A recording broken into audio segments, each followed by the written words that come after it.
आमचा प्रत्यक्ष एकच एजेंडा आहे, छुपा नाही, प्रत्यक्ष हिंदू राष्ट्र स्थापित झालं पाहिजे। त्याच्यासाठी कट्टर हिंदूवादी सरकार सत्तेत बसावी। सगळ्या राज्यांमध्ये सगळीकडून 4945 राजा लोक म्हणजे आमदार खासदार हिंदू हिताची गोष्ट करणारे सत्तेत जावेत असा आमचा स्पष्ट एजेंडा आहे। आता याच्यावर अलग अलग प्रकारचे वाद उत्पन्न होतात, त्याच्यातलाच हा एक वाद आहे। कोणत्याही प्रकारचे जातीयवादाची गोष्ट करणे हिंदू हिताची नाही, निसंशय। पण काही हरकत नाही, अलग अलग संघटना जातीयवादी आपापले विचार मांडून राहिलेले, आपापले आंदोलन करून राहिले। पण असं हिंदूंच्या एका जातीतलं आंदोलन करत असताना त्याच्यासोबत मुसलमानांना मिसळून घेणे, गाय खाणाऱ्यांना मिसळून घेणे आणि छत्रपती शिवाजी महाराजांच्या हिंदुत्वाची गोष्ट करणे हे आम्हाला काही पचून नाही राहिलेलं। आम्हाला याच्यात मोठ्या षडयंत्राचा दुर्गंध येऊन राहिला आहे, जो हिंदू हिताची गोष्ट करणाऱ्यांना बिलकुल मान्य नाही। जे हिंदू हिताचा नाश करणारं षडयंत्र आहे, हिंदूंचा नाश करणाऱ्या षडयंत्राचा दुर्गंध येऊन राहिलेला असल्याच्यानं विक्षोभक बोलणं निघून राहिलं तोंडातून। जी टीका त्यांनी केली, तुम्ही राक्षस म्हणल्यानंतर की एवढं टिकली लावून माणूस कधी संत होऊ शकत नाही। आता मला काही म्हणा, काही जण म्हणतील हिजळा आहे, काही म्हणतील छक्का आहे, नपुंसक आहे, सगळे मान्य आहे। हिजळा आहे, छक्का आहे, नपुंसक आहे, अजून काय, पण गोष्ट हिंदू हिताचीच करून राहिलेलो आहे। आम्हाला कोणत्याही प्रकारचा स्वार्थ नाही। आम्हाला खाऊ घालणारा मराठा समाज आहे, घर देणारा मराठा समाज, आम्हाला राहण्यासाठी आम्हाला गाडी देणारा मराठा समाज, आम्हाला भिक्षा वाढणारा मराठा समाज, कपडे देणारा मराठा समाज, मोबाईल देणारा मराठा समाज।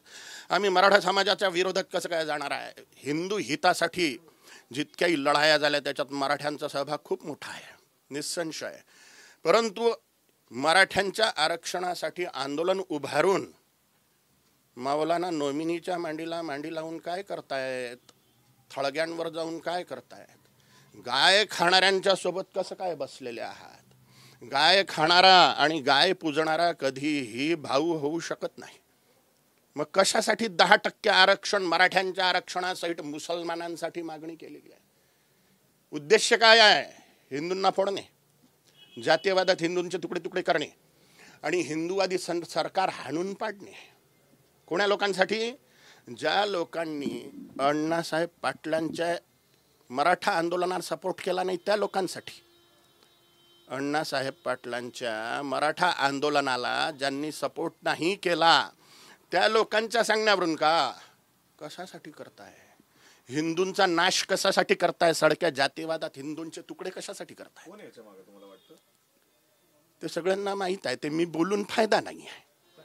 पण प्रत्यक्षपणे म्हणजे कोण असं ताकद लावून? नाही, मी ते सांगणार नाही, ते सगळं हिंदूंना समजून राहिलेलं आहे। तर आता हे हिंदू जे तुम्ही म्हणताय, मग एका अर्थाने कोण, म्हणजे कुठल्या पक्षाला तुम्हाला असं वाटतं की हे हिंदू हिताची गोष्ट करतात? निसंशय शिंदे सरकार हिंदू हिताची सरकार आहे।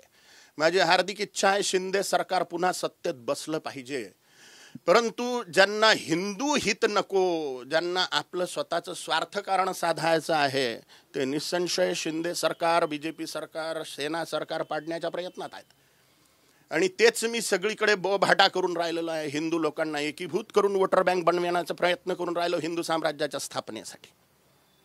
खरं तर विधानसभा निवडणुकीच्या पार्श्वभूमीवर काही दिवसापूर्वी सज्जद मेमानी जे मौलाना आहेत त्यांनी एक फतवा काढला होता की महाविकास आघाडीला मतदान करा। असं एखादा हिंदू त्यानंतर हिंदू संतांनी देखील प्रेस घेतली पुण्यात। कितपत योग्य वाटतं की निवडणुकीला असं जातीचं आणि धर्माचं स्वरूप दिलं जाते? धर्माचं स्वरूप देणं अत्यंत आवश्यक आहे, जातीचं बिलकुल देऊ नये। हिंदूंचा ड्रॉबॅक सगळ्यात मोठा जातीयवादच आहे। जातींमुळेच हिंदू डिवाइड झालेला आहे। 4 वर्ण, ब्राह्मण, क्षत्रिय, वैश्य, शूद्र आणि 2378 जाती हिंदूंना खाऊन टाकून राहिलेल्या आहेत। हगल्या गुवासारखा या वर्णवादाचा आणि जातीयवादाचा हिंदूंनी त्याग केला पाहिजे आणि फक्त छत्रपती शिवाजी महाराज, गुरु गोविंद सिंहजी महाराज, राणा प्रतापजी महाराज, पुण्यश्लोक माता अहिल्यादेवी यांच्या भगव्या ध्वजाखाली हिंदू म्हणून एकत्रित झालं पाहिजे हिंदू राष्ट्राच्या स्थापनेसाठी। नाहीतर हिंदूंवर खूप मोठं संकट आहे जेहाद्यांचं। जे लोक गाय खाऊन राहिले आणि जे लोक गाय पूजून राहिले ते भाऊ कधीच होऊ शकत नाही। आणि हे लोक त्यांच्या मांडीला मांडी लावून मुसलमानांचं आरक्षण मागून राहिले 10%। मराठा आरक्षण तर बाजूलाच सरलो, मुसलमानी आरक्षण कसं काय घुसलं त्याच्यात? ज्या लोकांनी वक्फ बोर्डाला 1,000 करोड रुपये द्या, 15,000 मौलानांना पगार द्या, 10% नोकऱ्यांमध्ये शिक्षणाचं आरक्षण द्या, पोलीस भरतीत प्राधान्य द्या, मुसलमानांना अशा मागण्या केल्या आणि या महाविकास आघाडीच्या लोक म्हणतात आम्ही याच्यावर विचार करू. जे संविधानाच्या विरोधात आहे धर्मावर आरक्षण देणे, त्या गोष्टीला विरोध न करता यांनी मागण्या मान्य करण्याचे विचार करून राहिले. महाराज, हे सगळं होत असताना आपण हिंदुत्वाची भाषा करत असताना जे महाविकास आघाडीवर टीका करता किंवा इतर संत आहे, पण उद्धव ठाकरे असं म्हणतात की मी स्वतः हिंदू हृदय सम्राटांचा पुत्र आहे, मग मी कसा हिंदू विरोधी झालो? हिंदू हृदय सम्राटाचा पुत्र असणे आणि कट्टर हिंदू असणे याच्यात फरक आहे. बाबासाहेब आंबेडकरांनी बाळासाहेब ठाकरेंनी म्हटलं होतं काँग्रेसच्या समोर जो झुकणार तो काय आहे. हे कसे काय झुकले भाई? सत्तेत बसण्यासाठीच ना. कसं काय युती केली? सत्तेत बसण्यासाठी, फक्त सत्ता लोलुपता ना, दुसरं काय? हिंदुत्व सोडून दिलं. शिंदेंना सपोर्ट याच्यासाठी आहे, हिंदुत्व धरून ठेवलं भाई म्हणून सपोर्ट शिंदेंना. शिंदेंच्या हातात महाराष्ट्र सुरक्षित आहेत, संत लोक सुरक्षित आहेत. कोणीही रामगिर महाराजांच्या फेवरमध्ये स्टेजवर येऊन सपोर्ट दिला नव्हता, शिंदेंनी दिला म्हणून शिंदेंना सपोर्ट. मुख्यमंत्री म्हणून कोण आवडेल परत? शिंदेच आवडतील निसंशय. जे संतांच्या संरक्षणाची गोष्ट करून राहिलेले आहेत तेच आवडतील. राजमाता दर्जा दिला गाईला, आणि हे लोक आंदोलन करणारे गाय खाणाऱ्यांच्या बाजूला जाऊन बसून राहिले हो, म्हणून चिड आहे. तुम्ही ज्या शिंदेंना सामर्थ्य देते काय त्यांच्या सपोर्ट मध्ये बोलताय, खरं तर आता ते अशा महायुती सोबत आहेत ज्यांनी बटेंगे तो कटेंगेचा पण नारा दिलेला आहे. निसंशय हिंदू जर वाटल्या जाणार तर कापल्याच जाणार आहे. इतिहास साक्षी आहे. पाकिस्तानातले सगळेच्या सगळे हिंदू कापून टाकण्यात आले. कुणी कापले? मुसलमानांनी कापले. बांगलादेशातले सगळेच्या सगळे हिंदू कापून टाकले. कुणी कापले? मुसलमानांनी कापले. आणि जिथं जिथं मुसलमान वाढतात तिथं हिंदू घर सोडून चालले जातात. का भाई? 1000 हिंदूंमध्ये 1 मुसलमान सुरक्षित आहे, पण 50 मुसलमानांमध्ये 1 हिंदू सुरक्षित नाही आहे. दुसरीकडे असं आहे की मुख्यमंत्र्यांना तुम्ही म्हणताय की सपोर्ट आहे, अंतर्गत एक चर्चा अशी आहे की जरांगे पाटलांना मुख्यमंत्र्यांचा सपोर्ट आहे म्हणून ते आरोप होत आहे त्यांच्यावर, किंवा अनेकदा लोक आरोप प्रत्यारोप काही होत असतात, पण प्रत्यक्ष कर्म काय दिसून राहिले?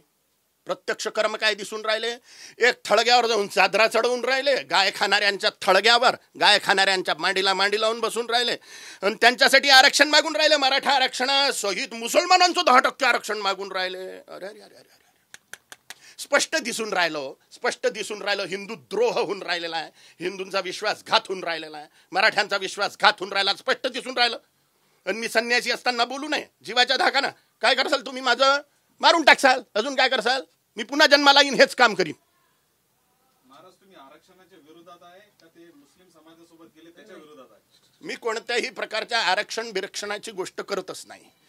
जे आर्थिक स्थितीवर आरक्षण आहे तेच योग्य आहे. जो गरीब आहे त्याला फुकटात घर द्या, फुकटात शिक्षण द्या, फुकटात मेडिकल फॅसिलिटी द्या. अन्न फुकटात देऊ नका, नाही तर दारू पिऊन पडीन तो. खायला फुकटात नका देऊ, त्याला मेहनत करू द्या बाई. लाडकी बहीण योजना मग काय ते नाही माहीत, त्याच्यावर अभ्यास नाही आमचा. योजना अलग अलग आहेत 1000 प्रकारच्या, त्याच्यावर आमचा काहीही अभ्यास नाही. तुम्ही म्हणसाल बँकांच्या काय योजना आहे, माहित नाही बाई. एबीपी माझा, उघडा डोळे बघा नीट.